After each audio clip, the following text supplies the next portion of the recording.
Donc, il demandait, y avait-tu, s'est-tu passé quelque chose de spécial cette semaine? Qu'est-ce qu'il y a de spécial cette semaine?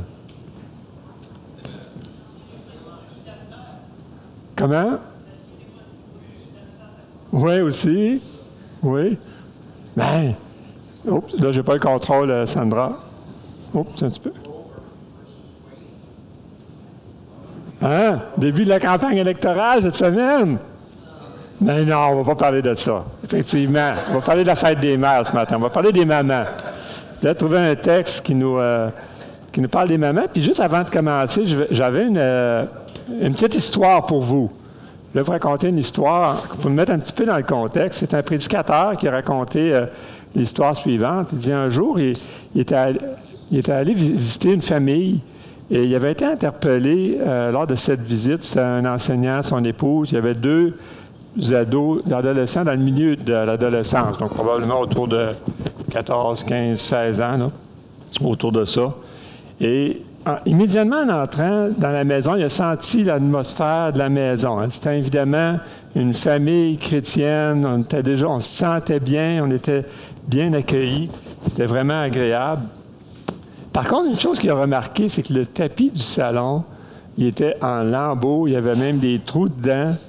Puis il ne comprenait pas trop pourquoi cette famille avait été négligente dans un sens. Mais de toute évidence, la famille avait quand même une certaine fierté et était respectueuse de sa réputation. Alors, la maman, avant qu'il quitte, a pris le temps de raconter une histoire qui l'a aidé à comprendre le fameux tapis.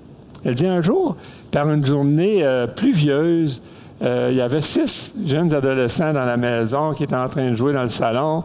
Et là, la maman voulait faire le ménage, fait que le balayage, l'époussetage. Donc, elle a dit aux jeunes, elle dit, là, vous devriez aller jouer ailleurs parce que là, j'ai des choses à faire dans la maison. Elle a dit, ben oui, mais où est-ce qu'on peut aller? Fait que là, la maman a dit, ben toi, elle dit, ta tante, elle reste pas loin ici. Vous pouvez pas aller chez ta tante? Oh, elle dit, jamais de la vie, elle ne veut pas chez eux, tu sais bien. Puis elle dit à un autre, elle dit, mais toi, elle dit, vous pourriez aller chez vous. Elle dit, jamais de la vie. Il dit, voyons donc, penses-tu que ma mère va laisser 6 jeunes adolescents jouer dans sa belle maison? Alors, après quelques questions comme ça, elle s'est bien rendue compte que les jeunes n'avaient aucun autre endroit que chez eux pour aller. Donc, à partir de ce moment-là, si les jeunes se rassemblaient tout le temps chez elle, et elle a accepté qu'il y avait des choses dans la maison qui n'étaient peut-être pas faites comme elle le voudrait, qui n'étaient peut-être pas propres comme elle le voudrait. Mais à ce moment-là, le tapis en lambeaux, puis déchiré dans le salon de la famille, a pris toute une autre valeur pour ce prédicateur-là. Parce que ça démontrait comment cette famille-là était chaleureuse, était accueillante, puis qui était prête à faire des compromis pour ne pas faire passer finalement la beauté, la propreté de la maison avant les relations humaines.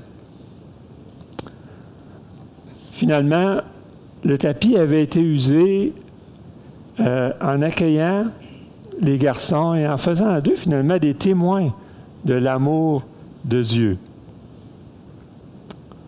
Donc on aime tous avoir une maison soignée, toute bien entretenue, mais ça ne doit pas se faire au détriment des relations humaines.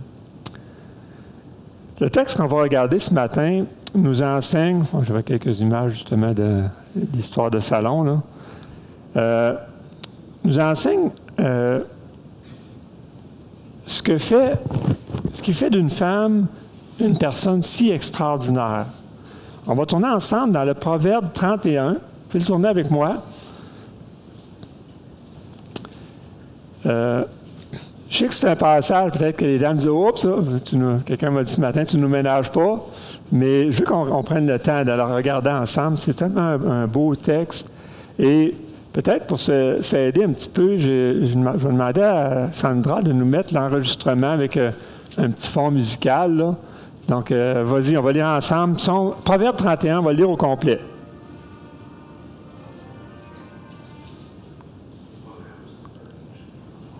Tu peux monter un peu le volume. Eric.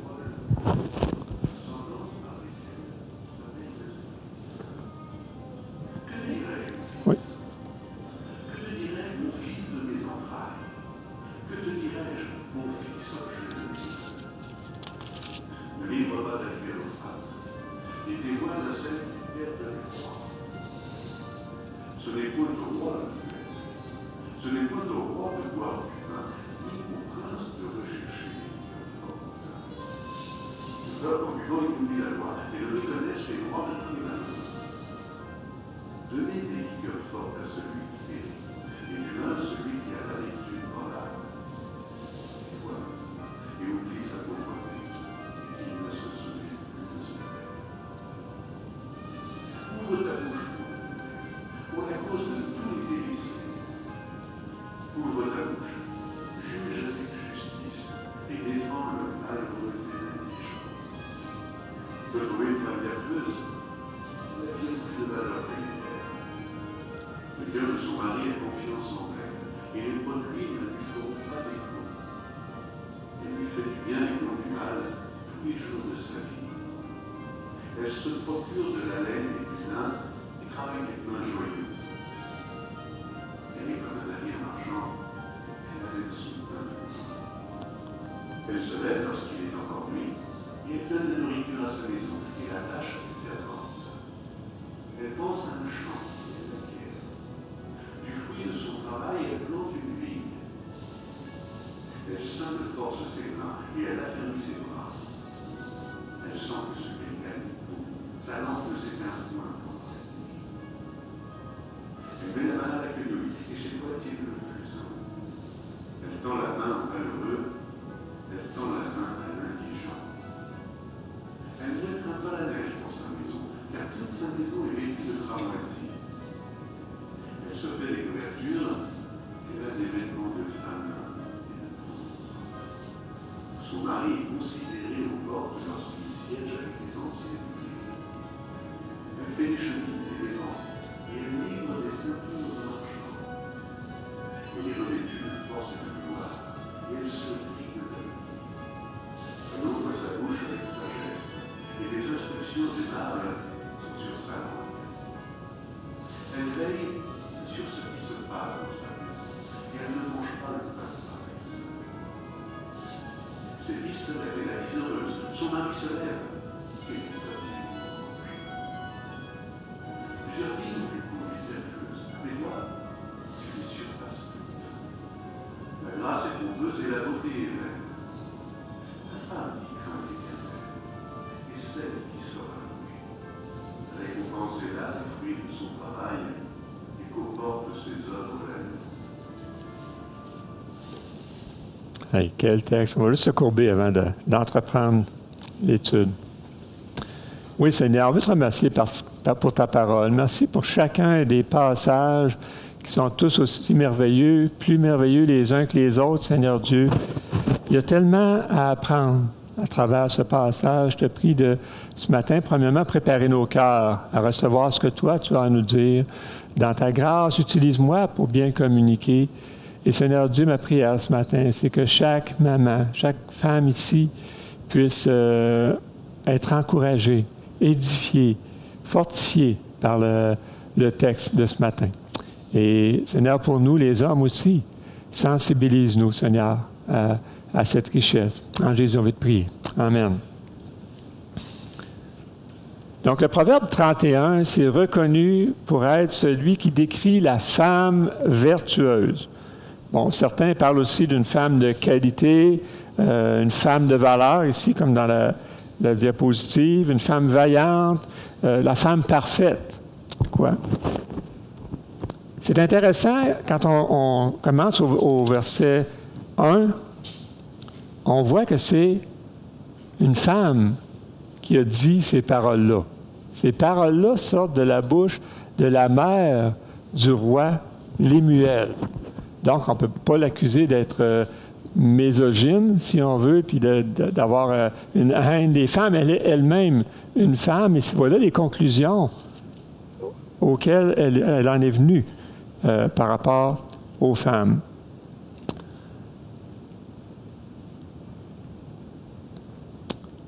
Elle sait de quoi elle parle. Hein? Mais pourtant, quand on fait la lecture, parfois les dames se sentent un petit peu pas à la hauteur par rapport à des textes comme celui-là. Et si c'est votre cas, ben, soyez tranquille, vous n'êtes pas toute seule. Mais ce qu'il faut a priori réaliser, c'est qu'ici, on a la description de la vie d'une femme. Pas dans un temps arrêté, qu'elle est tout ça en même temps, mais il y a des étapes dans sa vie. Et elle passe par ces différentes étapes-là, finalement. Donc déjà là, ça nous aide un petit peu. Dire, OK, par un moment, je vais être comme ça. Après, la prochaine étape, je vais être comme ça. Donc, ça peut nous aider à enlever le poids, finalement, sur nos épaules. Quand vous entendez ce proverbe-là, à qui pensez-vous en premier? À qui est-ce qu'on pense quand on lit un proverbe comme celui-là? La femme parfaite, oui, mais est-ce que vous avez une personne en tête lorsque vous lisez ça? Souvent, c'est l'image qu'on a de notre maman. Notre maman, quand on lit ça, ben oui, ça décrit, c'est probablement le texte qui décrit le mieux ma maman. Dans le fond, quand on lit les versets 10 à 29, hein, on coche. Ah oui, maman était de même. Ah oui, c'est maman, ça. C'est maman. Même ça peut être notre épouse aussi. Donc, les personnes le voient, mais malheureusement, peu de mamans se voient elles-mêmes comme ça. Je pense que c'est quand même, c'est pas nécessairement malsain en soi.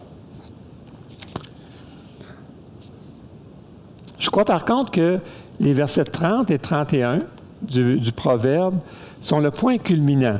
C'est celui qui va nous aider à comprendre ou à apprécier le reste du Proverbe. C'est pour ça que j'aimerais ça qu'on se concentre particulièrement sur ces deux versets-là ce matin. Donc, on va commencer ensemble. Le verset 30, il dit « La grâce est trompeuse et la beauté est vaine. »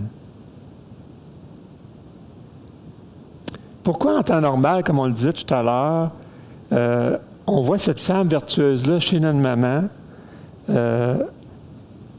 Parce que l'enfant ne voit pas ce qui frappe les yeux. Ce qu'il voit ce n'est pas la beauté de sa maman. Une fois pour toutes.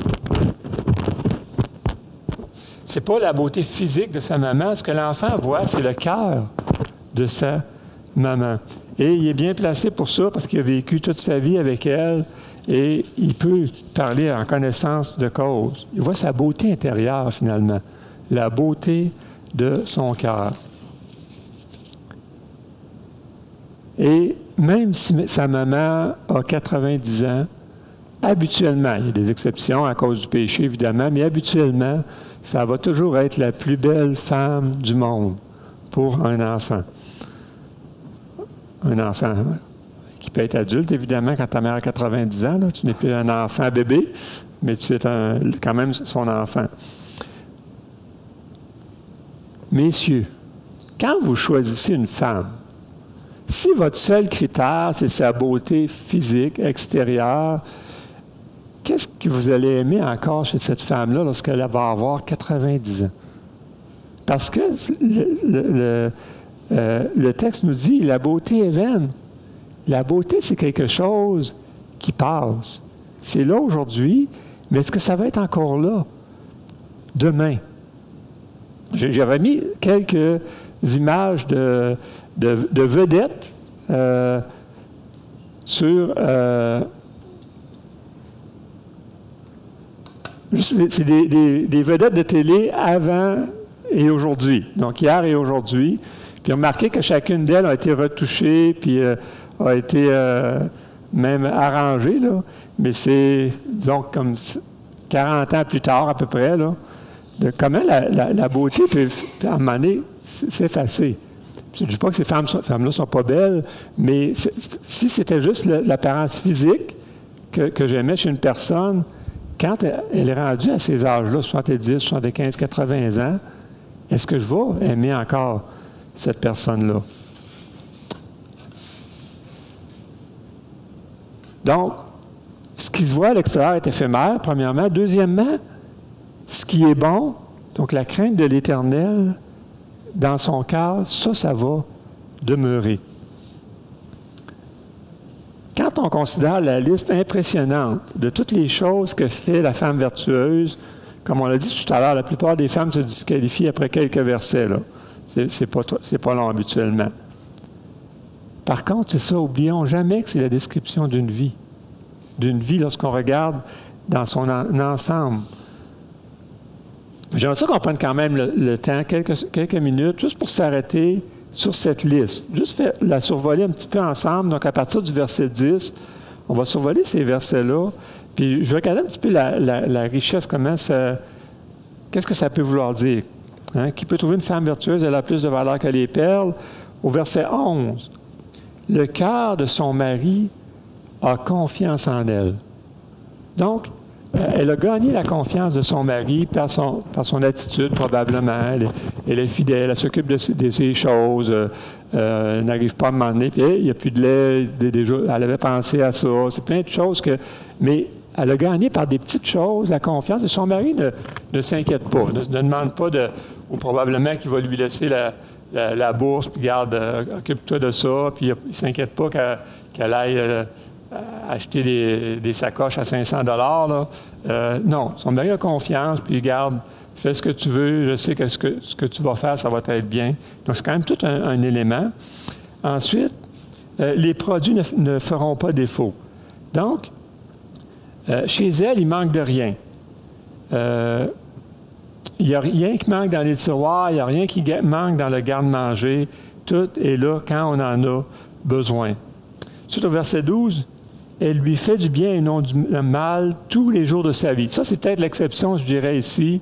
Ça, ce n'est pas une période en particulier dans la vie de cette femme-là, mais tous les jours de sa vie à elle, de la vie de son mari, elle va faire du bien et non pas du mal à son mari.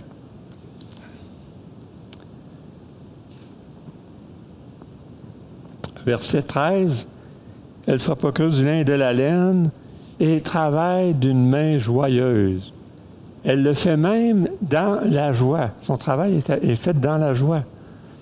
Verset 14, elle est comme un navire marchand. Elle amène son pain de loin. Elle s'assure même, au risque de devoir faire de l'importation de matière, d'avoir les meilleurs produits pour sa famille. C'est quand même quelque chose. Elle est une entrepreneure commerciale, finalement. C'est un petit peu ça ici. Verset 15, elle se lève lorsqu'il est encore nuit. Elle donne la nourriture à sa maison. Donc, elle ne néglige pas sa maison pour autant, même si elle fait toutes ces choses-là. On continue ensuite. Et la tâche à ses servantes. Donc, elle a des employés sous ses ordres. Elle dirige bien ses employés. Verset 16, elle pense à un champ, elle l'acquiert. Du fruit de son travail, elle plante une vigne. Elle a des rêves, des projets, et elle les mène à terme aussi. Verset 17, elle ceint de force ses reins et elle affermit ses bras. C'est une femme forte psychologiquement. Elle est solide. Verset 18, elle sent que ce qu'elle gagne est bon.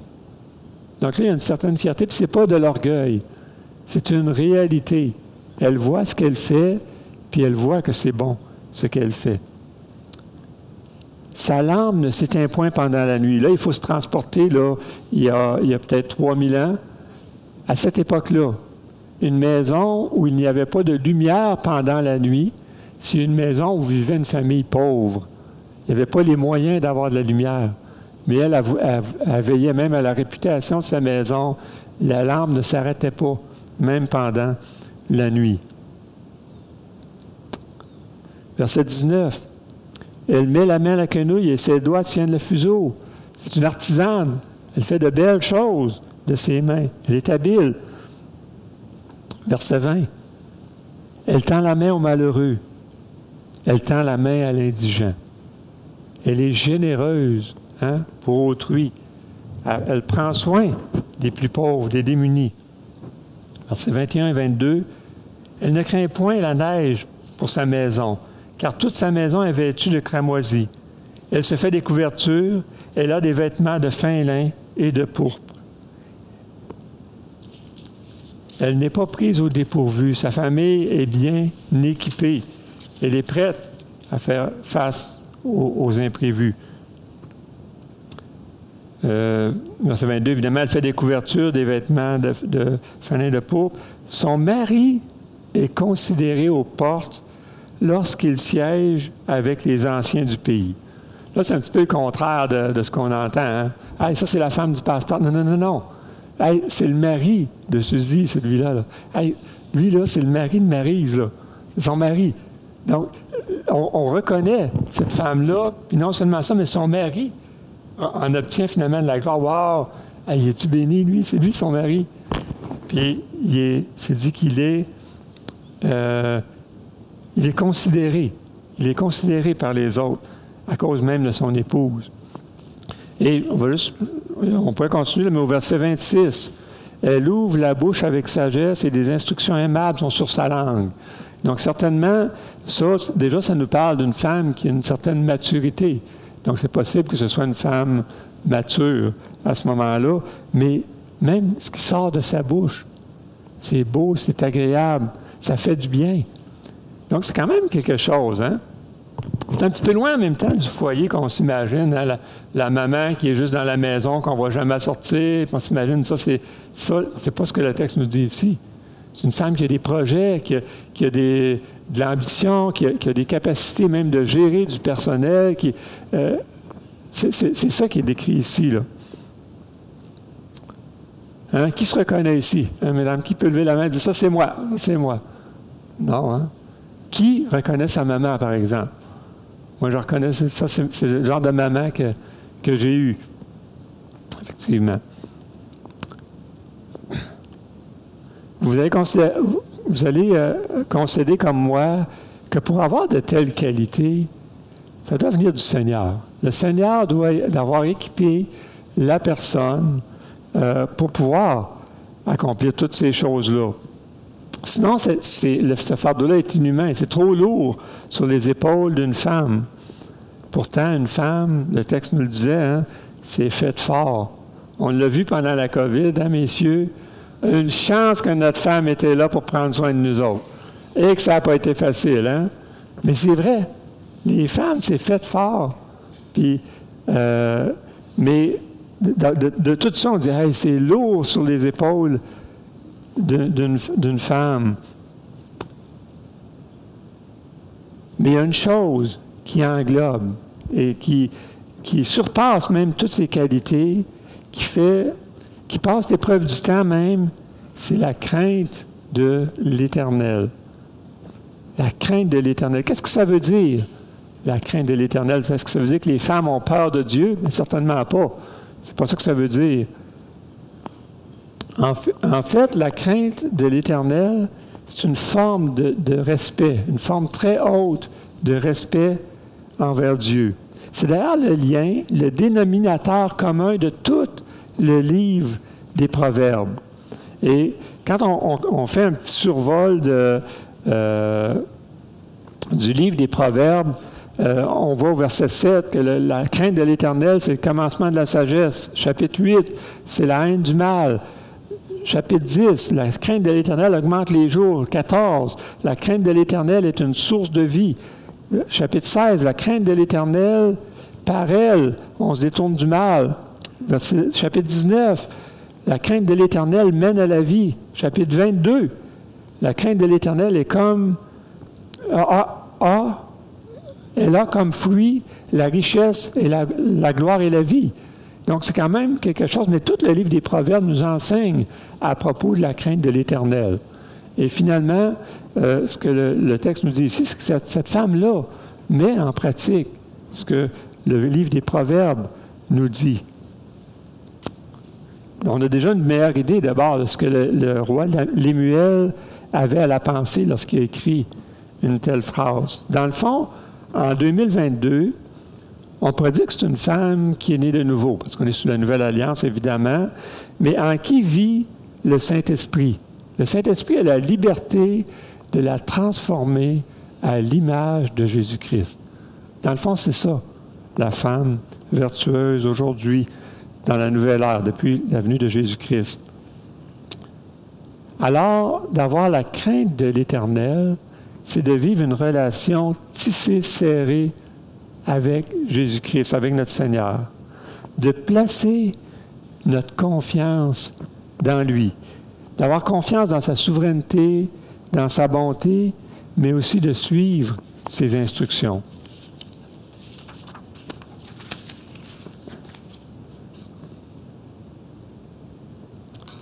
Troisièmement, au verset 31, on voit « Récompensez-la du fruit de son travail. Elle seule va être récompensée. » La crainte de l'Éternel est donc l'élément essentiel pour qu'elle reçoive sa récompense. Quand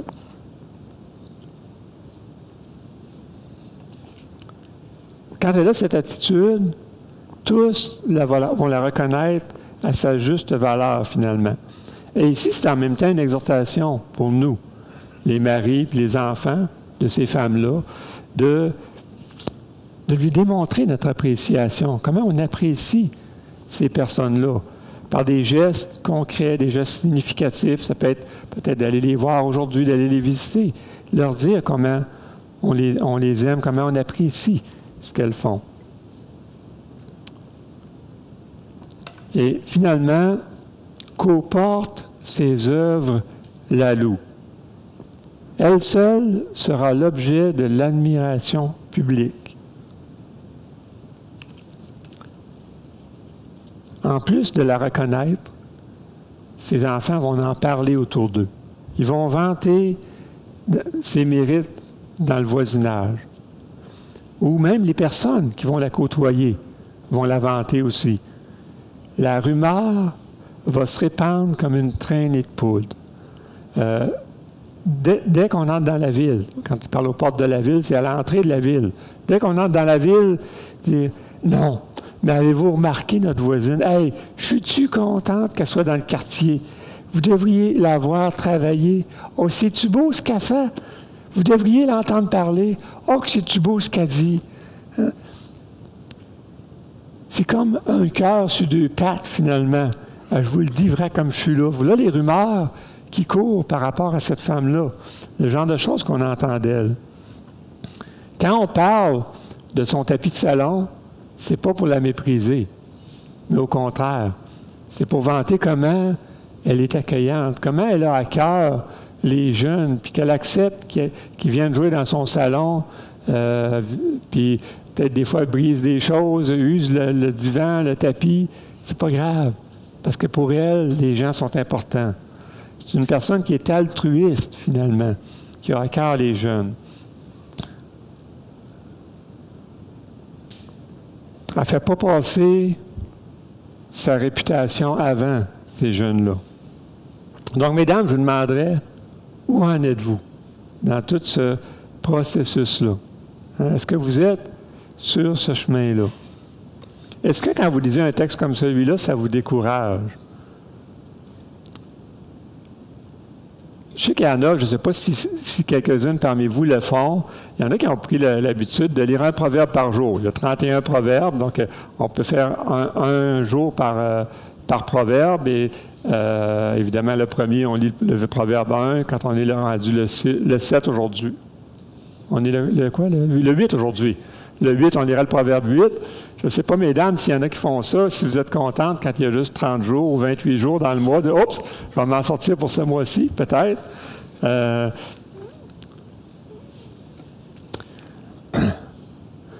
Mais ce proverbe est un petit peu contraire à ce qu'on entend dans notre monde. Hein? Je ne sais pas si vous entendez ces temps-ci ce qu'on entend dans le monde. Notre société se plaint que les dames doivent porter la charge mentale. Vous avez entendu ça?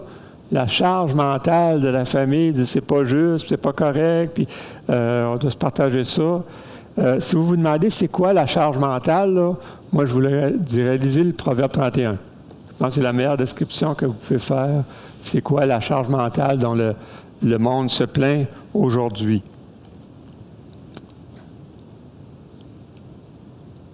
Puis la femme vertueuse, c'est dit qu'elle le porte avec joie. C'est pas un fardeau. C'est une joie d'avoir cette responsabilité-là et même un honneur pour elle. Donc, je vous demandais, qu'est-ce qui vous préoccupe le plus dans votre image?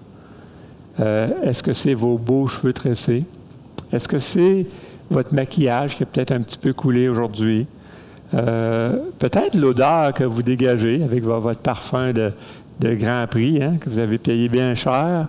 Ou plutôt, est-ce que ce qui vous préoccupe le plus, c'est la bonne odeur de Jésus-Christ que vous laissez autour de vous, partout où vous allez, à cause de chacun de vos gestes, de chacune de vos paroles. La femme qui craint l'Éternel, c'est elle qui sera louée et récompensée pour le fruit de son travail. Tout le reste, ça va venir avec la crainte de l'Éternel. C'est une réaction en chaîne, c'est naturel. Puis, je ne sais pas si vous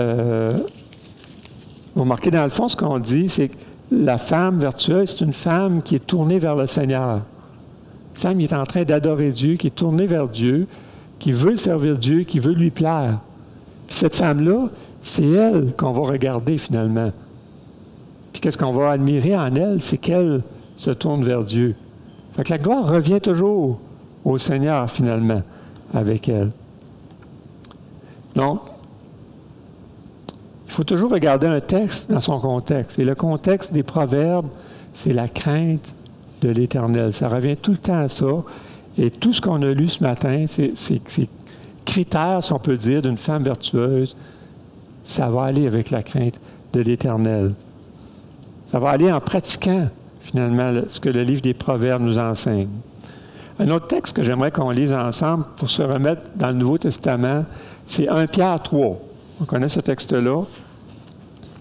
Et je l'ai mis sur mon... 1 Pierre 3, et j'ai enlevé une couple de mots, parce que ce n'est pas des sujets que je voulais aborder ce matin. Je voulais aborder le reste du texte. Donc, 1 Pierre 3, ayez non cette parure extérieure qui consiste dans les cheveux tressés, les ornements d'or ou les habits qu'on revêt, mais la parure extérieure est cachée dans le cœur, la pureté incorruptible d'un esprit doux et paisible qui est d'un grand prix devant Dieu. Ainsi se paraît autrefois les saintes femmes qui espéraient en Dieu. Et au chapitre 6, verset 6, c'est d'elles que vous êtes devenues les filles en faisant ce qui est bien, sans vous laisser troubler par aucune crainte. Donc, ce qu'il faut regarder, mesdames, se tourner vers Dieu, la crainte de l'Éternel. Puis ces choses-là, ça va venir. Ça va venir avec. Mais ne pas s'inquiéter de ces choses-là, ne pas avoir peur de ces autres choses-là si on se tourne vers le Seigneur. Donc, ça nous confirme, ce texte-là, que même dans la nouvelle ère, dans les temps de la fin dans lesquels on est, c'est encore valable, ce qu'on lisait dans les Proverbes ici. Ce matin, on a été chercher quelques roses, donc j'inviterai les mamans, puis vous pouvez en prendre une coupe chaque, là. Soyez bien à l'aise. J'inviterai certainement toutes les mamans vertueuses à venir en chercher une. Mais là, je ne veux pas repartir avec les 48 roses, donc je vais vous dire les mamans vertueuses en devenir. Donc ça, je pense que vous allez tous pouvoir vous reconnaître là. Venez chercher une coupe de roses, peut-être chacune. C'est pour vous. Puis peut-être même on peut, en prenant les roses, se rappeler à la bonne odeur. Puis ce matin, je suis arrivé, puis là, ça sentait bon autour du bouquet de roses. Mais se rappeler que la bonne odeur qu'on est appelé à laisser autour de nous. La bonne odeur de Jésus-Christ, finalement. Ces roses, en même temps, c'est très éphémère. Hein? Ça ne dure pas longtemps, une rose. Je ne sais pas, il y en a qui commençaient déjà à faner ce matin, là. Donc, on sait que ça ne durera pas très longtemps. Mais je ne sais pas si vous avez déjà fait ça, mais on prend des pétales de rose, des pétales souvent qui ont tombé, puis on met ça dans un pot. Hein, on appelle ça du pot pourri, là. Puis même quand la rose est fanée, la bonne odeur reste encore un bon bout de temps. Hein? Donc, ça nous rappelle l'éphémérité de la beauté, mais la bonne odeur qui peut rester après. Et ici, cette bonne odeur, c'est la crainte de l'Éternel. C'est les choses qu'on a vues dans le texte de ce matin. Mais c'est des choses qui vont rester au-delà de la beauté physique.